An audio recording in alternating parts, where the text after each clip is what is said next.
perkenalkan, nama saya Rizky Tridebora. Dalam tugas ini, saya akan menjelaskan tentang perilaku konsumtif masyarakat di masa pandemi.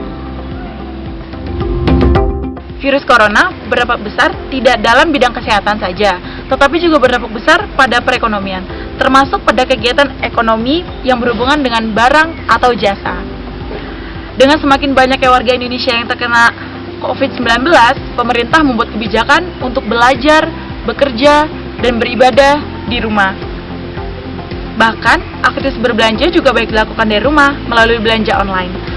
Peluang ini tidak disia-siakan oleh perusahaan e-commerce atau bisa disebut juga online shop seperti misalnya Shopee, Lazada, dan Tokopedia.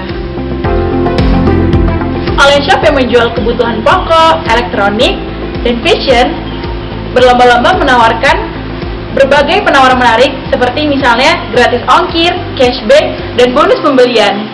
Penawaran ini selain menguntungkan juga memberikan kemudahan bagi masyarakat yang ingin berbelanja online shop di rumah. Dengan adanya berbagai promo dari beberapa e-commerce tersebut, tentu sangat mendukung program pemerintah untuk tetap stay at home selama masa pandemi berlangsung. Namun, di sisi lain, berbagai macam promosi yang ditawarkan oleh para e-commerce membuat masyarakat menjadi gelap mata dan lebih menjadi masyarakat yang konsumtif.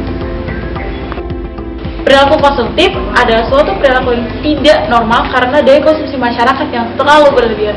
Bahkan, ada beberapa masyarakat yang rela melakukan pinjaman atau berhutang hanya untuk memenuhi gaya hidup mereka.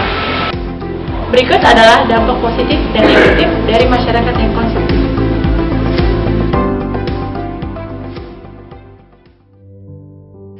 Dampak positif dari perilaku konsumtif masyarakat. Perilaku konsumtif secara ekonomi membantu menggerakkan perekonomian antara lain menambahkan pemasukan pajak, membuka dan mempertahankan lapangan pekerjaan, menciptakan pasar bagi produsen barang dan jasa, memperbesar peluang usaha baru.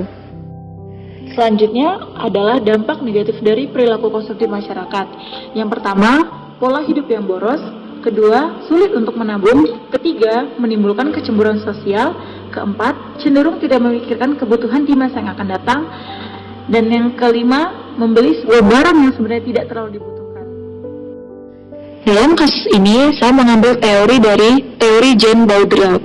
Menurut Jane Baudrillard, masyarakat konsumer adalah terciptanya masyarakat yang di dalamnya terjadi pergeseran logika dalam konsumsi, yaitu dari logika kebutuhan menuju logika hasrat. Perilaku konsumtif adalah kecenderungan seseorang berperilaku berlebihan dalam membeli sesuatu atau membeli secara tidak terencana. Sebagai akibatnya, mereka kemudian membelanjakan uangnya dengan membagi buta dan tidak rasional, sekedar untuk mendapatkan barang-barang yang menurut anggapan mereka adalah menjadi simbol keistimewaan. Perilaku konsumtif ini dilakukan hanya untuk mencapai kepuasan maksimal serta meningkatkan gengsi demi memperlihatkan status sosial semata. Seperti dalam hal belanja, biasanya seseorang hanya membeli barang yang memang diperlukan dan dibutuhkan saja. Akan tetapi, saat ini cenderung membeli barang yang diinginkan bahkan bisa dikatakan tidak dibutuhkan. Analisis dan pembahasan mengenai perilaku konsumtif masyarakat di masa pandemi. Pada saat sekarang ini, zaman sudah semakin modern dan canggih. Hal ini merupakan salah satu pengaruh yang diberikan oleh adanya modernisasi dan globalisasi. Perkembangan modernisasi dan globalisasi telah menyebabkan adanya perilaku konsumtif yang dimiliki oleh masyarakat. Sehingga, setiap adanya benda-benda maupun barang-barang yang baru keluar, masyarakat memiliki rasa ingin memiliki, dan dengan adanya rasa ingin memiliki tersebut, maka masyarakat akan mengusahakan berbagai cara untuk dapat membeli brand-brand dari e-commerce tertentu. Misalnya, dari Tokopedia, Shopee, dan Lazada. Kita ketahui bahwa pada saat sekarang ini, sebenarnya masyarakat membeli barang-barang bukan hanya karena nilai kegunaannya bagi kehidupan mereka, tetapi lebih kepada gaya hidup dan tren yang muncul akibat adanya rasa gengsi dan pamer dalam diri individu ataupun masyarakat. Dalam hal ini, muncullah gaya hidup yang konsumerisme masyarakat diakibatkan oleh adanya media-media dan aplikasi yang mempengaruhi, mengajak, dan mengubah pola pikir maupun perilaku masyarakat.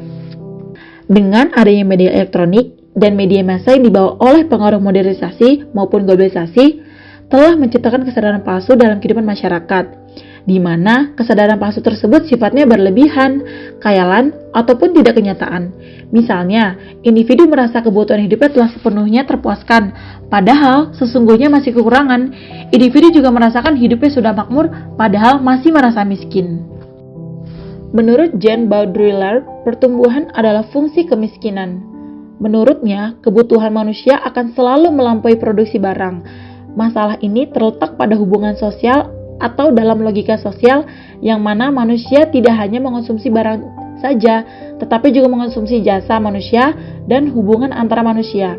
Menurut Jean Baudrillard, hal ini tidak dapat diatasi oleh adanya peningkatan produksi yang disertai inovasi, kekuatan produksi, maupun adanya peningkatan daya beli.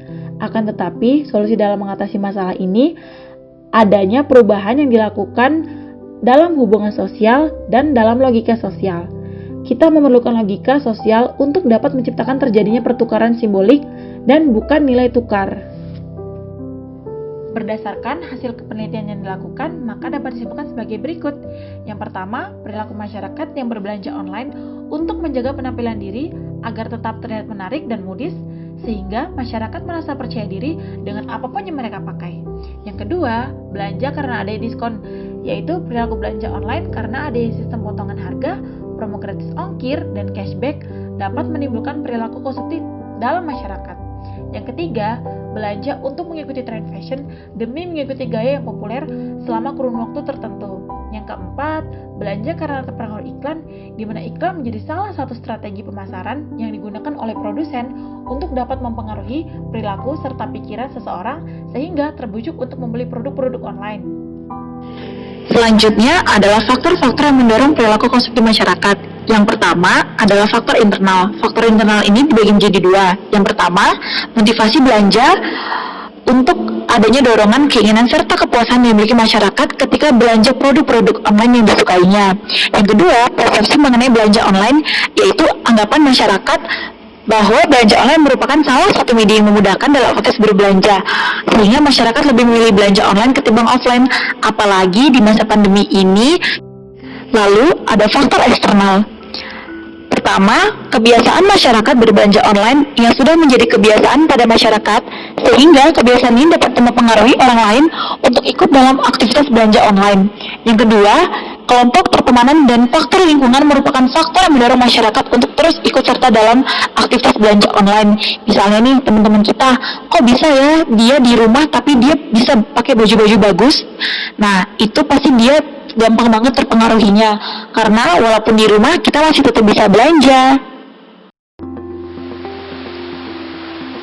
Sekian video penjelasan tentang perilaku konsumsi masyarakat. Saya harap teman-teman juga bisa lebih bijaksana lagi dalam berperilaku. Terima kasih.